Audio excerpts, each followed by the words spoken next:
Welcome to Masters of Self University podcast, your highest source of sacred truths and universal wisdom. Hello, beautiful souls. I'm Rachel Fiori, mystic, spiritual teacher, psychic healer, and founder of Masters of Self University. Join our journey of soul transformation as we deep dive into this latest episode.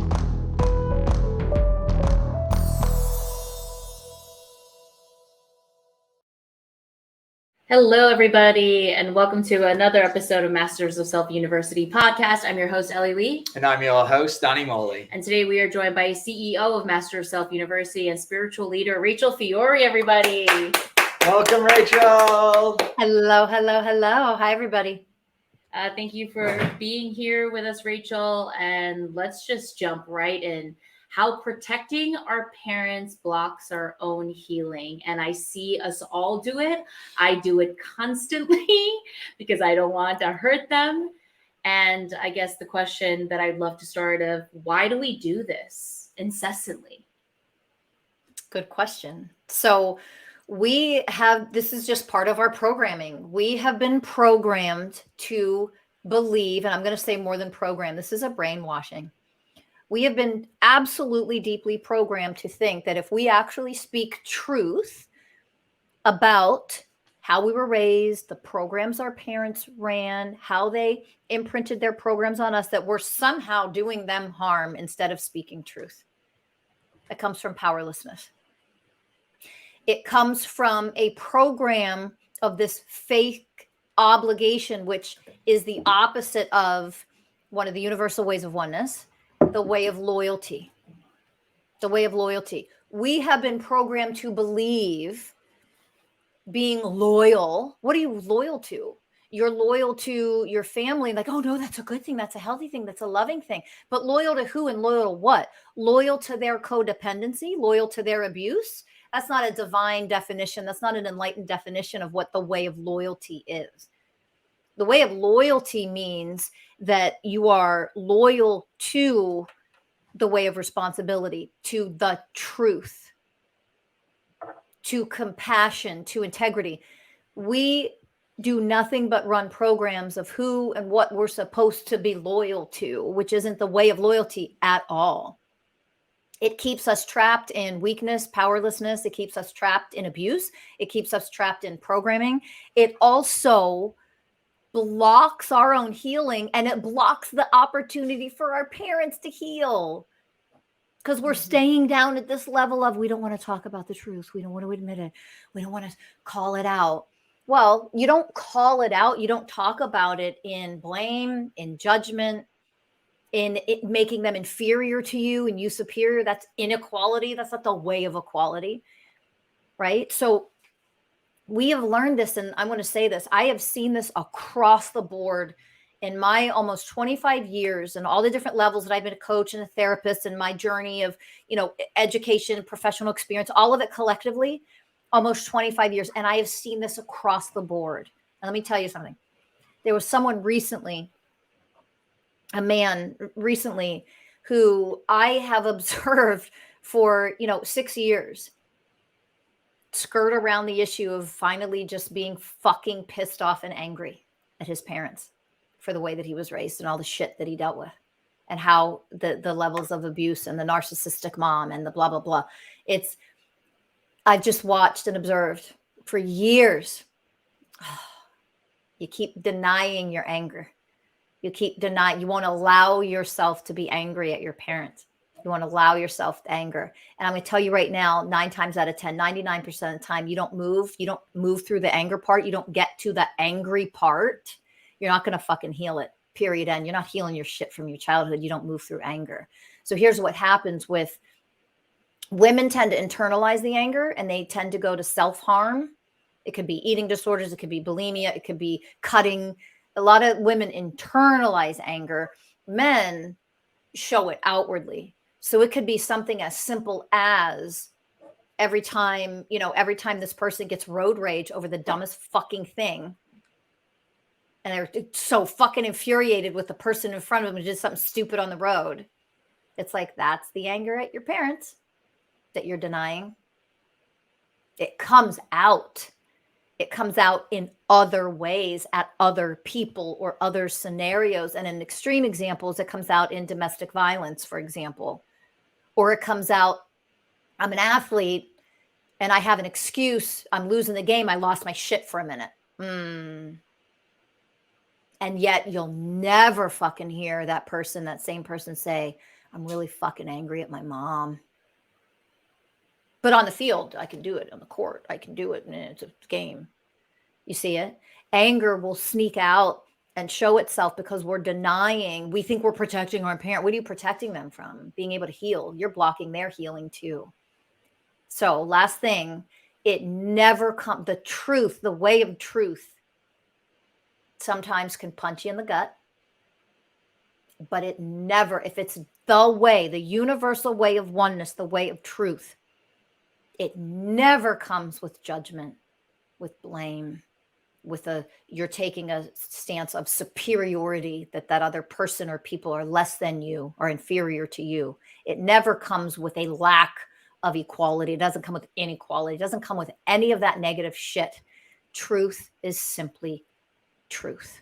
We need to wake up and grow out of our programs, become powerful enough to heal ourselves and elevate enough out of the programs that say, somehow I'm protecting my parents by not speaking of the fucking truth. No, you're willing to do generations of harm after you, especially if you have children, because you're not owning these programs, seeing these programs, taking the way of responsibility of calling these programs out, of speaking about them in a way that everyone can learn from, so we can heal them and no longer perpetuate them and create more generations of harm because we're unwilling to speak about the programs that our parents instilled and imprinted upon us, the mistakes that they made.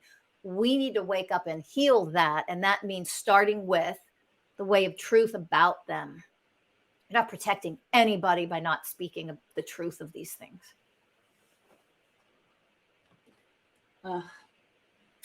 Even as you're speaking, I feel myself wanting to protect my parents and not really speaking the truth. Even something like saying one of my parents was emotionally abusive is really hard for me to say, because there's this program of wanting to protect them. And even when you were talking about internalizing anger in women, there was one whole year where I felt so much pain. All I was doing was cutting myself. And then there was a whole other year where I was bulimic and I was throwing up so much constantly all day. Mm-hmm. And now I see it in my relationship with food is distorted. And every time I feel any kind of incy weeds of anxiety, I need to go eat something. And I'm seeing it all. It's all the trauma that I endured growing up. And I still won't admit that it is from one particular parent, even me saying one particular parent. Yeah. It's not saying my mother was emotionally abusive. Yeah.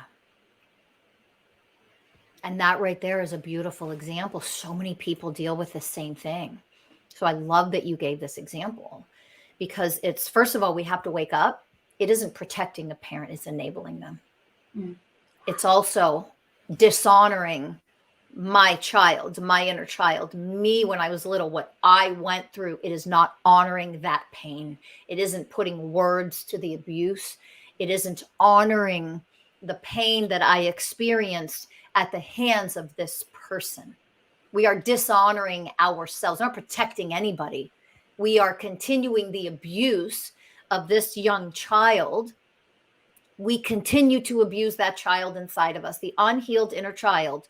We take over the abuse by not speaking out and giving a voice to this shit.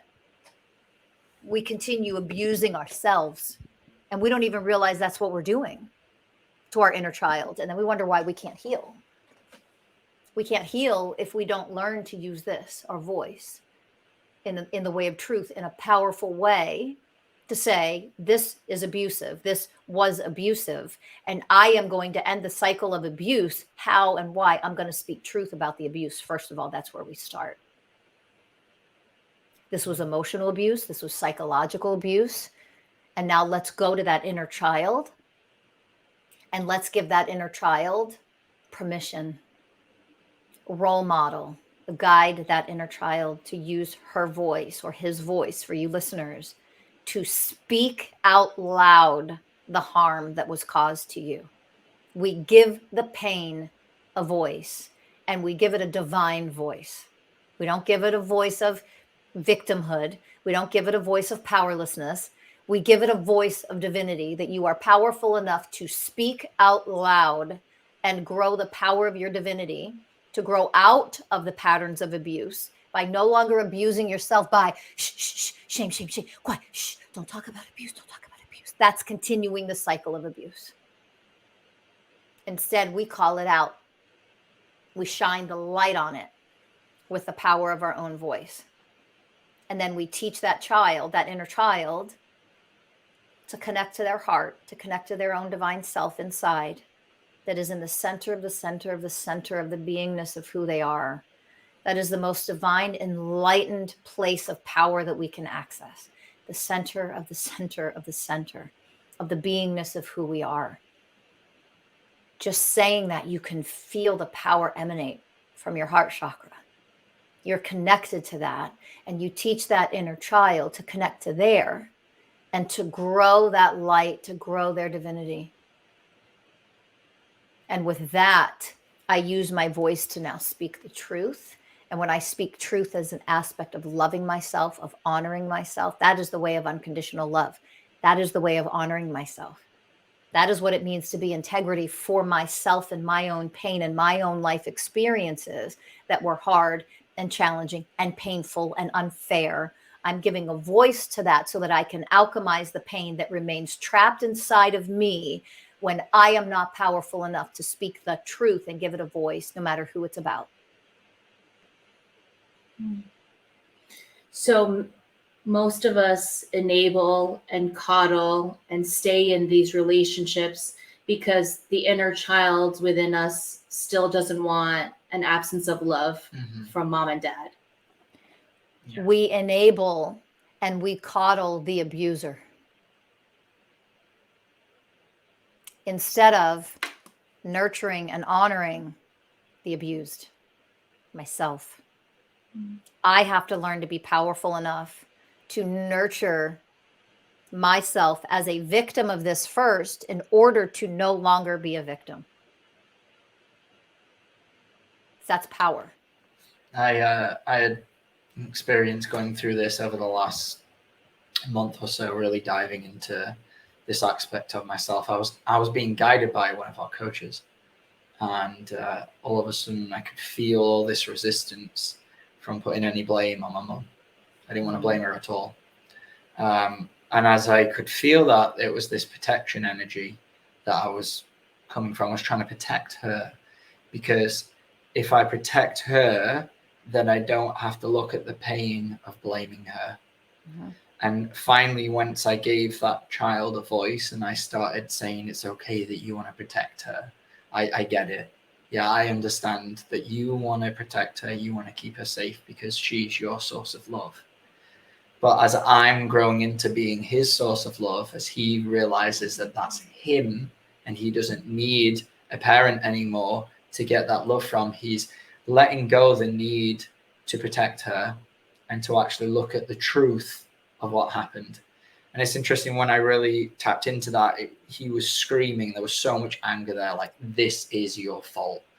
And just allowing him to get to that place of anger and to feel that anger and be like, yeah, dude, get fucking angry, because what happened, it wasn't fair, and that's okay.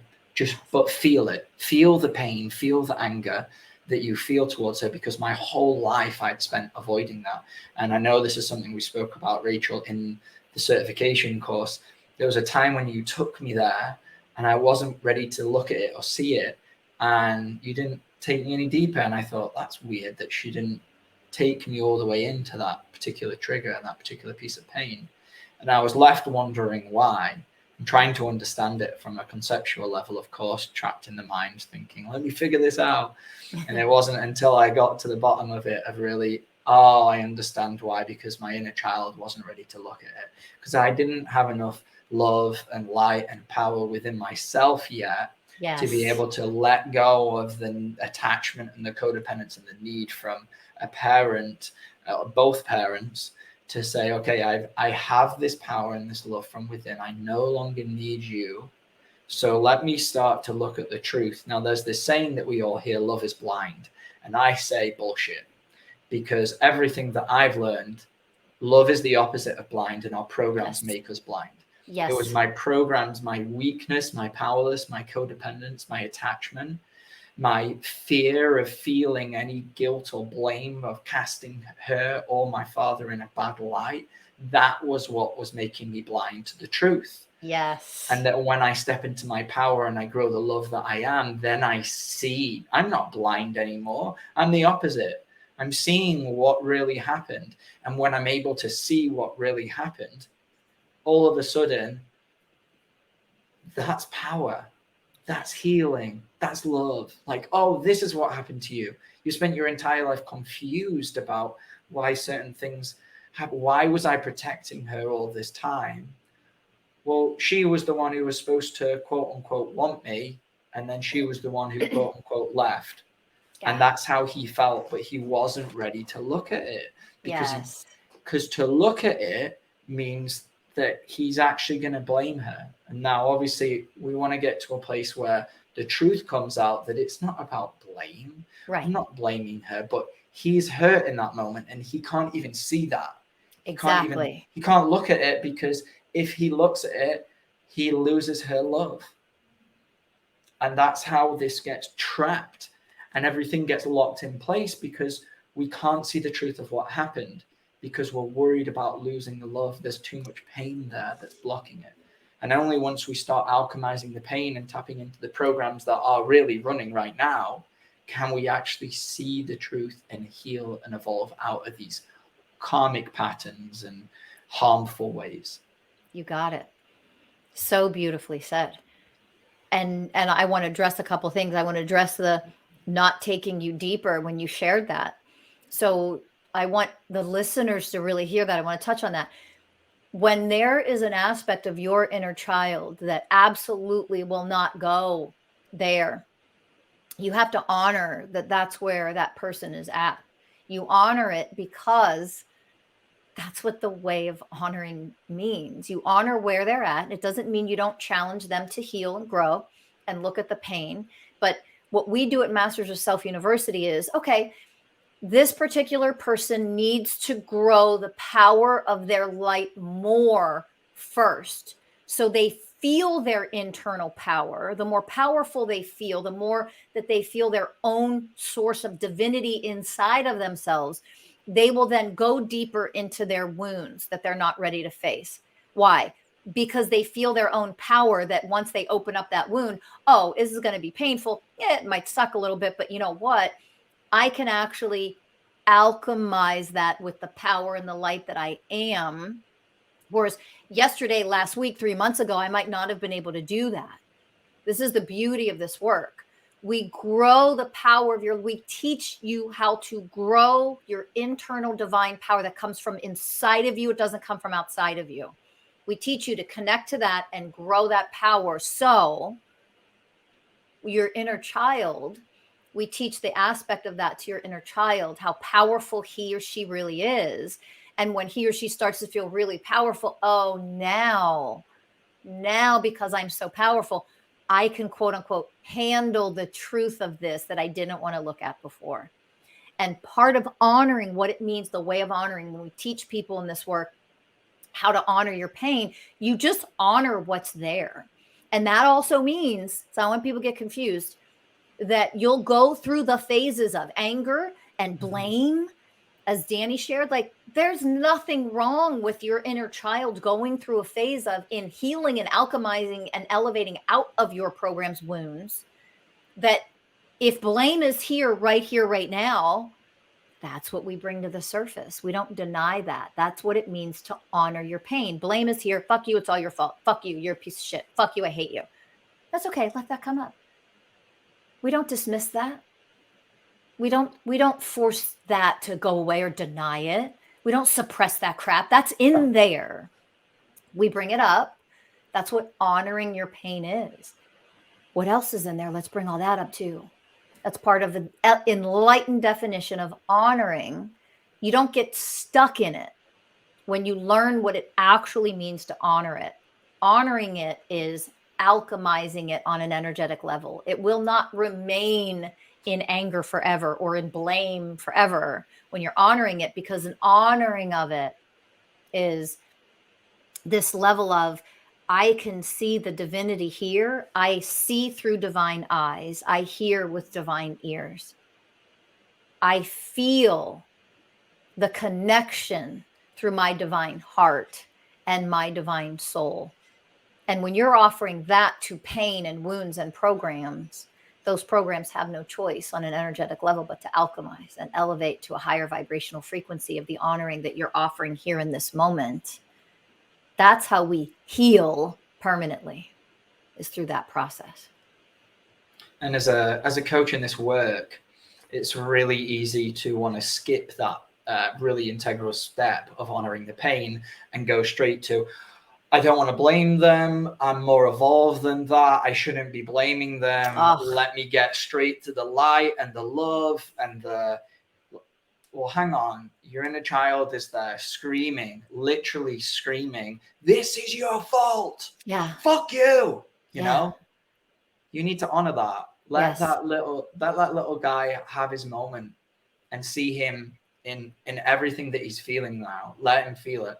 And it's really easy to then get trapped in the mind, oh, I shouldn't be thinking this. Yeah. This is wrong. It's wrong of me to blame her. We're not going to stay in the blame. The adult me is not blaming her in any way.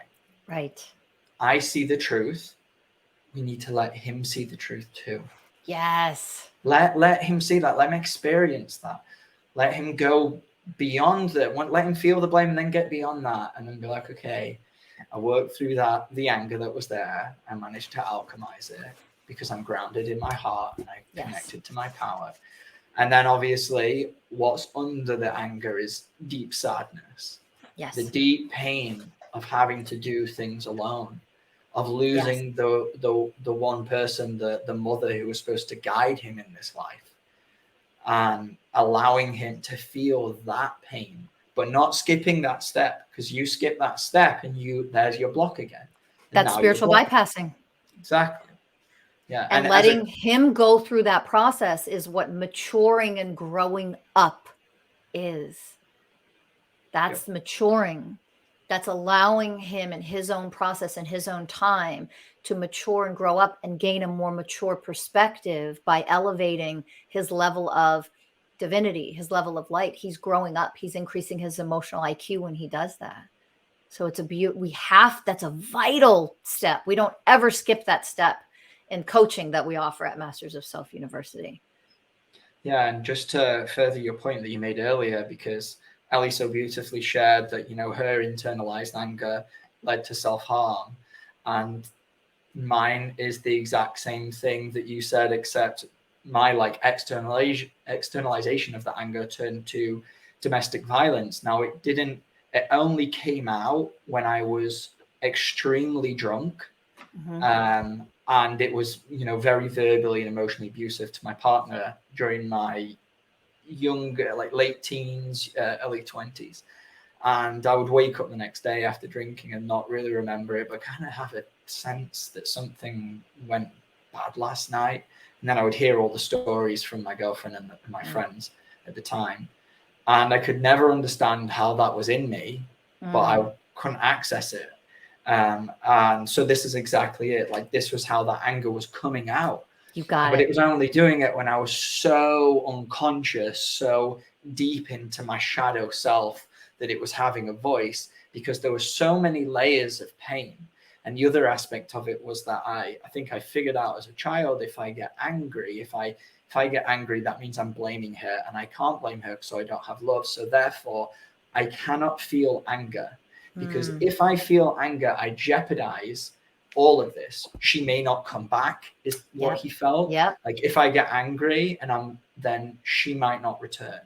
So this whole emotion was completely repressed from my life for my entire life, except when I would get like blacked out drunk, and all of a sudden 20 years of built up repressed and suppressed anger would flood out of my psyche onto the one person I'm supposed to care about at that time, which is my girlfriend. And then obviously it's a projection into our parents. That's how we do it. We project these deeper pains onto our partners because we're still trapped at that age.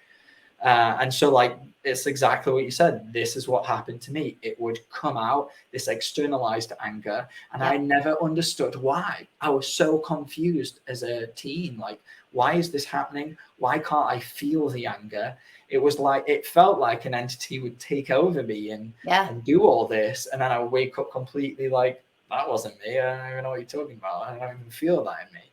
And there was this part of me that was so locked away because I was so weak, so powerless, and so worried about not getting love from the one person that was supposed to. And I'll say that, and you know, as a child, that's who I thought it was all going to come from. And that was just how I was raised, and finally giving that child a voice to move through that.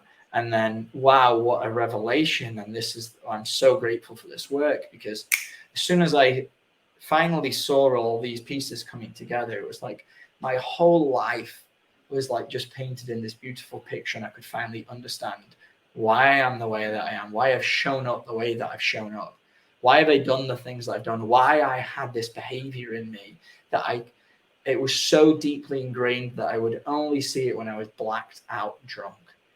And now it's in the light. Now it's like, oh, wow, finally I get me. Beautiful. Absolutely beautiful.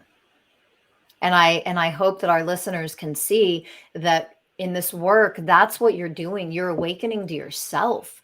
What incredible examples that Danny shared of these are how our programs affect us in life. And we are completely unaware, because a lot of people in the example that he shared would say things like, well, I mean, that's not really me. It's the alcohol. How many times have we heard that from people? It's like, well, okay, except that Danny's repressed emotions, his repressed anger towards his mom, the unhealed anger that was hidden in his blind spot. That's when it could come out, because all his inhibitions were lowered because he was drinking. And that's when, you know, he shared, like, he became verbally abusive and he was very unkind and very unfair and all that. Why do we behave this way? Because of what's trapped inside of us. And why are we getting blackout drunk? Why are we drinking to begin with? I mean, let's add that in there. Because in general, society says, well, that's what we do. That's what everybody does. Oh, there's reasons why that's what our society does to that degree. When it comes to partying and drinking, alcohol, drugs, whatever it might be, there's a reason why our society normalizes that shit. There's a lot of reasons why our society normalizes that shit, but we jump in our unconsciousness and participate in all that stuff to those extremes. Why do we do that? Because we're hiding and suppressing shit all the time as it is. Right? So we just jump in to fit into society and say, well, it's no big deal. I mean, everybody does this. But why does everybody do this? These are the very things that keep us, that lock in our pain, our programs. It keeps us at lower levels of consciousness, so we don't heal, so we don't elevate out of these things, so that we don't become enlightened divine beings, changing this planet, this earth, everything that we experience, all the horrors of our planet, all the horrors of what humans do, all the terrible things we've done as individuals. We don't heal any of that stuff when we are still using substances instead of doing the work. And then we use the excuse nowadays of, well, I'm going to use substances and call it plant medicine, and I'm going to do the work. Well, a lot of times that causes more harm than good, when you're not learning to connect your internal power and learning about your programs on a very deep level first, before you would, for example, use plant medicine and do a plant medicine ceremony, you should be doing this work first to actually connect to the internal power that you are, to feel what that is, how to do it on an energetic level, grow that power, and feel what it feels like to actually become powerful enough to then alchemize these wounds as they arise. If you're not powerful enough to alchemize them when they arise, you're going to do more harm than good. Connection is, I think, the main reason that I used to be drawn towards alcohol. And recently, on Thanksgiving, I had a little bit of wine, so I think just over a glass or two, and it took me back to an energetic state of when I was a teen and in my 20s, and it triggered a beautiful healing. And I was being shown all the times that I was being pulled towards this substance so I could feel the sadness of what was underneath, and then ultimately the anger. But often that anger wouldn't come out when I was on my own. But it allowed me to feel these emotions, to connect to these parts of myself that were so disconnected and so in the shadow. Yeah. And that's how I used it. It was to feel. Yeah. And in one aspect, it would numb my sensitivities. But in another aspect, it would allow me to tap back into parts of me that I'd just completely lost. Yeah. Beautiful. Ellie, are you able to share? Yeah.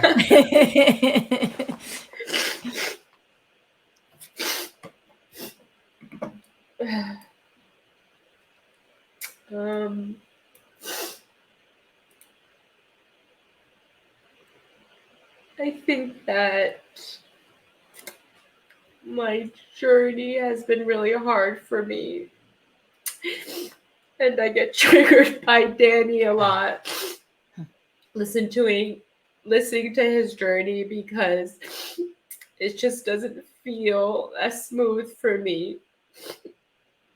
At times I feel like it's really hard to connect with my heart. I just feel there's so many blocks, and I just constantly shut down.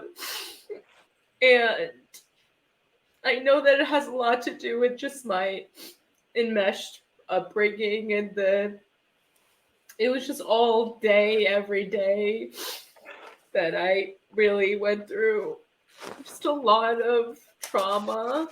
And every day I'm moving through something, and there are beautiful times where I can connect and I can really feel it. But then a lot of other times I just feel so many blocks within me. And there's this program that plays of like, I need to be connected. I need to feel this. I want to alchemize this. I want to love this. The blocks are just so thick sometimes.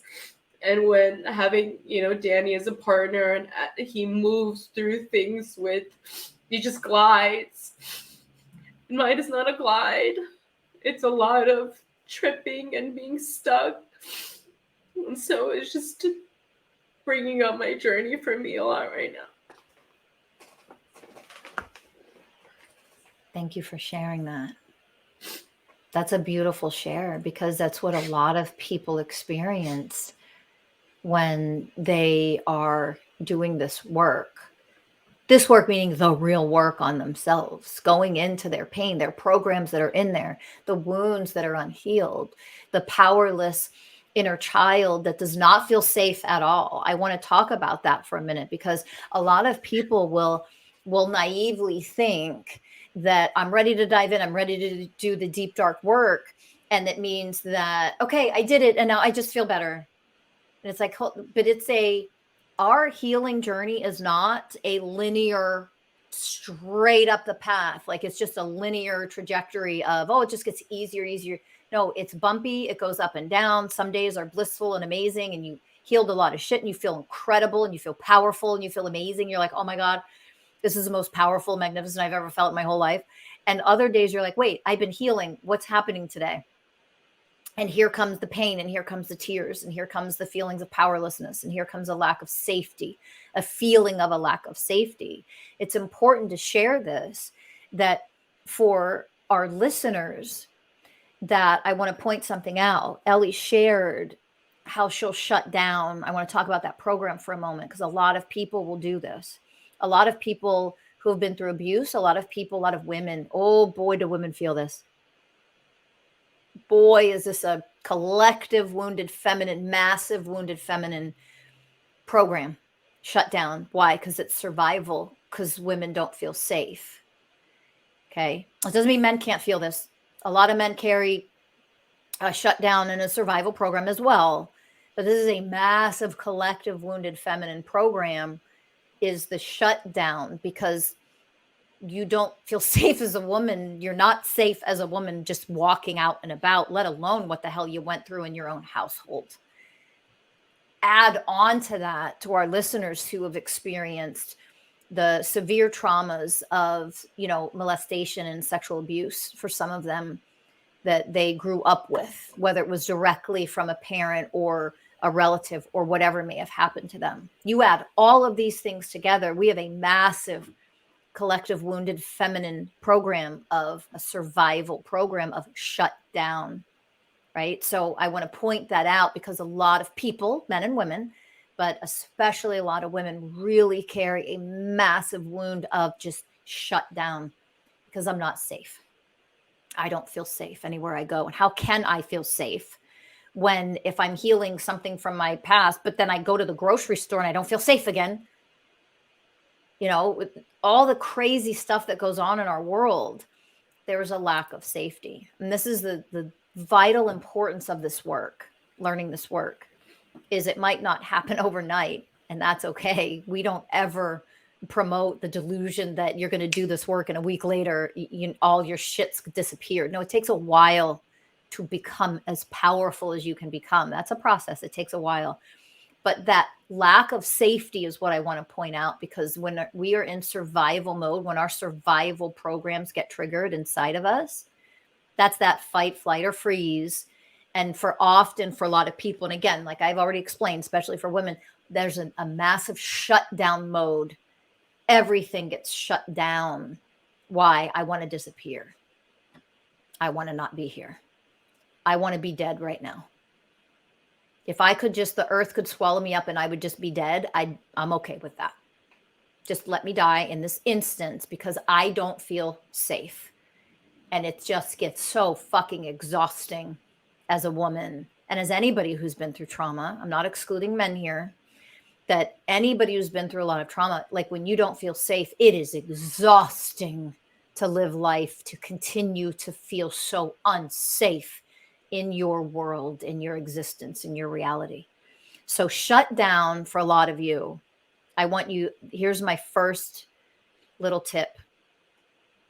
When you notice a shutdown program happening, whatever you do, do not reach for your devices, Netflix. Don't grab your phone. Don't grab the food. Don't go to your vices. Men, here's where your addictions come, and the porn addiction stuff usually gets triggered. Here's where you're going to go, I'm getting horny now. Now I'm going to, no, you're not. It's, you have all this energy in there. You don't know what to do with it. The only way to make yourself feel better is you want to go have an orgasm. So you're going to masturbate to your porn.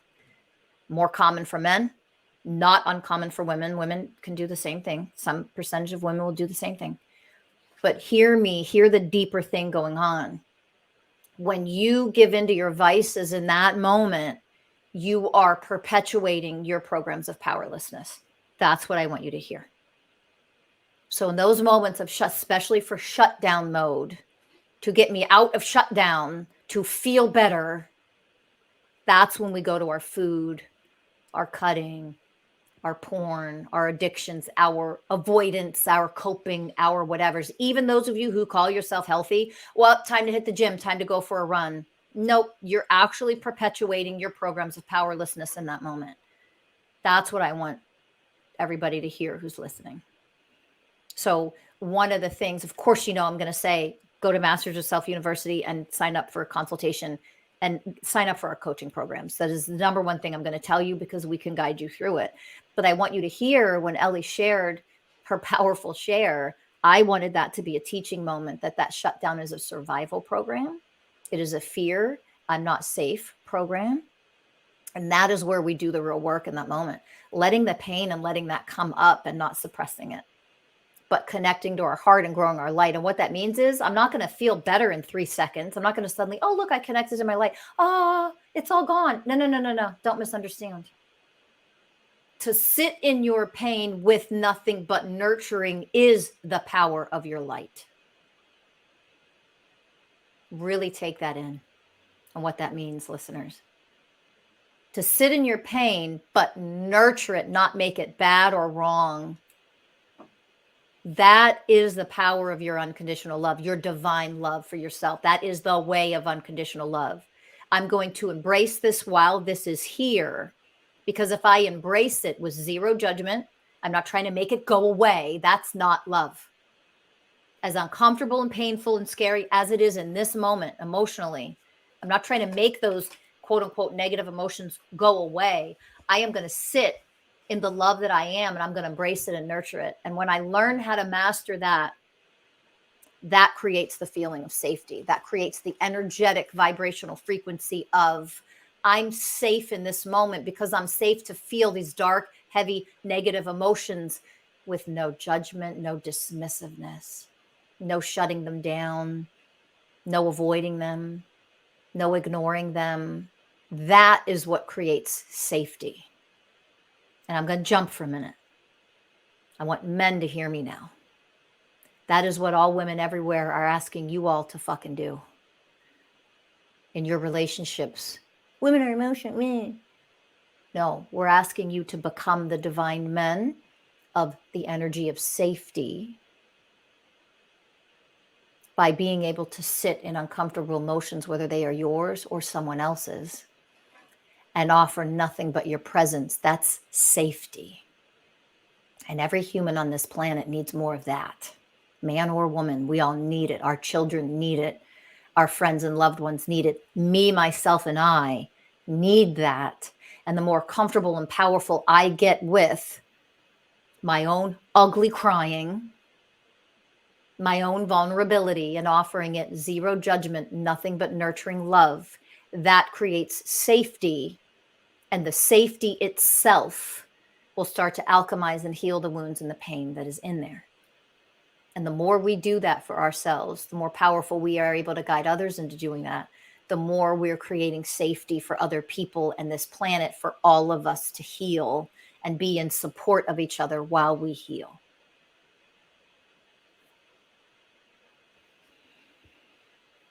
Beautiful. As you were speaking then, I could feel my whole right side, which is commonly associated with the masculine, all tingles flowing through. So definitely felt the call there for the collective to step into this position of safety and to allow ourselves to feel whatever needs to be felt and to be present with it.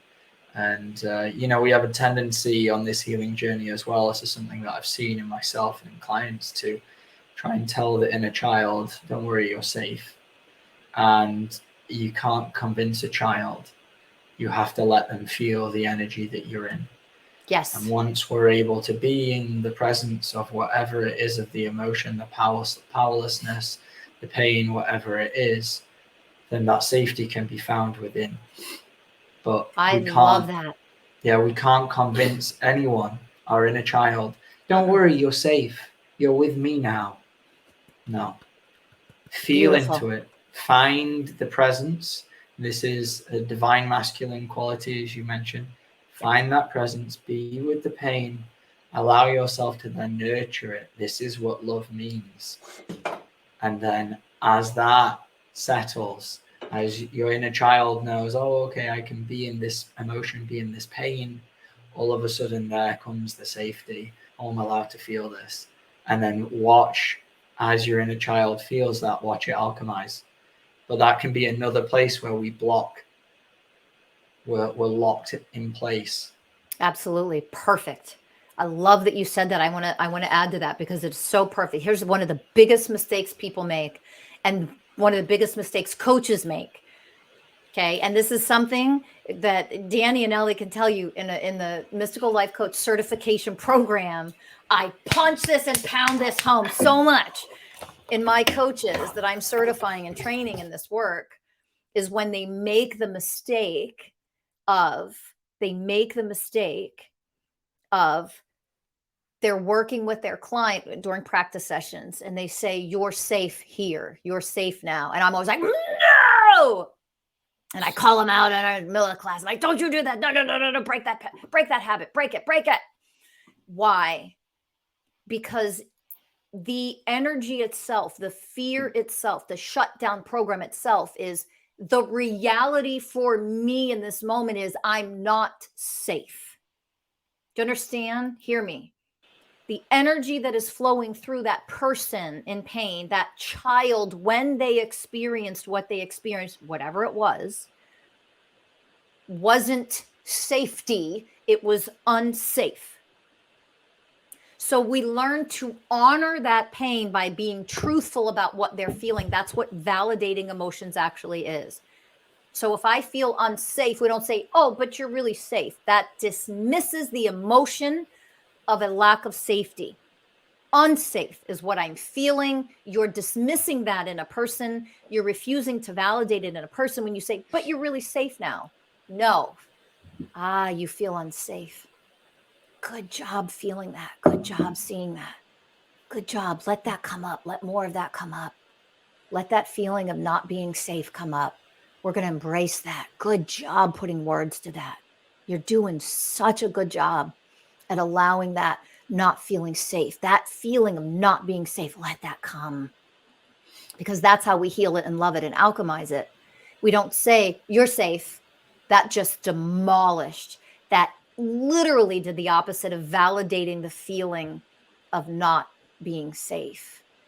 I want everybody to hear that. So instead of, oh, but you're safe, don't you dare make that mistake. Counselors, therapists, coaches out there listening, don't you ever say that to another one of your clients ever again. And if you make that mistake, you say, I am so sorry. I completely dismissed and did not validate your emotions right now. That is my mistake. And then you can fix it in that session in real time. But don't you ever again say, but you're safe. No. Oh, you don't feel safe. Good job. Good job feeling what's really in there. Let's let more of that come up and let's bring love and nurturing to that. Let's hug that. That's what creates safety for that emotion, by validating it.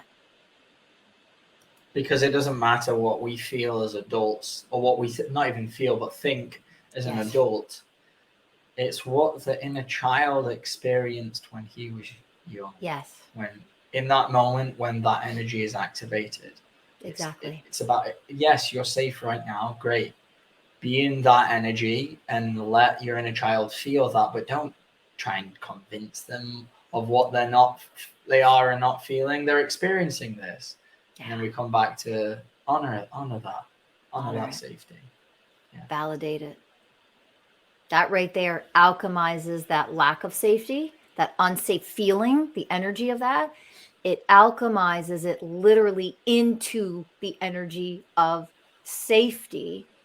And then that person feels safe enough to be in this energy and this experience emotionally, and moving through this experience where the experience itself is alchemizing the energy of unsafe, the feeling of being unsafe, that emotion, into safety. That's the magic and mystical process of this work. That's why I love it so much and I'm so passionate about it. That right there, you do that and move through that. That right there is a miracle. And then all of a sudden, I feel safe enough to move through my other painful emotions that are still unhealed. And that comes from within. I don't need that from other people anymore. I have it right here and I know how to create it, access it, and grow it more powerfully over time. That's the beauty of this. Beautiful. Yeah, I'm very raw. Gotta go spend some time with myself and feel everything that's here. it is easier for me to shut down and want to disappear and go on my phone to distract myself. But, you know, what I've learned through this work, I don't want the easy way out anymore. I need to honor and feel everything that's here knocking on my door right now. So thank you. Thank you for And- sharing, Ellie. Yeah, thank you. And the easy way out is what keeps everything trapped inside. The easy way out keeps it trapped within. And that's the beauty. That's the beauty of letting this work. Just allow it to do what it's here to do for people, which is let it all come up, all alchemize. And over time, it just sets you free emotionally. Great. Well, thank you for sharing this space with me today, ladies. Ellie, thank you for being so vulnerable. And Rachel, thank you for all your wisdom. If you enjoyed this podcast, it really helps us if you share it, if you like it and subscribe. Do what you can if you're enjoying this to help us spread this message to the world. We're here for love. We're here for oneness. We're here to spread this light and this universal wisdom. So thank you so much for listening this far. We hope to hear from you soon. Let us know in any comments of any topics that you'd like us to cover, or anything that you're interested by. If you are interested in getting coaching, there's a link right now at the bottom there. Come to mastersofselfuniversity.com. Sign up for a free consultation if you're interested, and we'll have one of our amazing coaches walk you through the process of coming back home to yourself and igniting that spark of your own divine self, of connecting to your power. So thank you so much for listening, and we'll speak to you soon. Bye, everybody. Bye, everyone.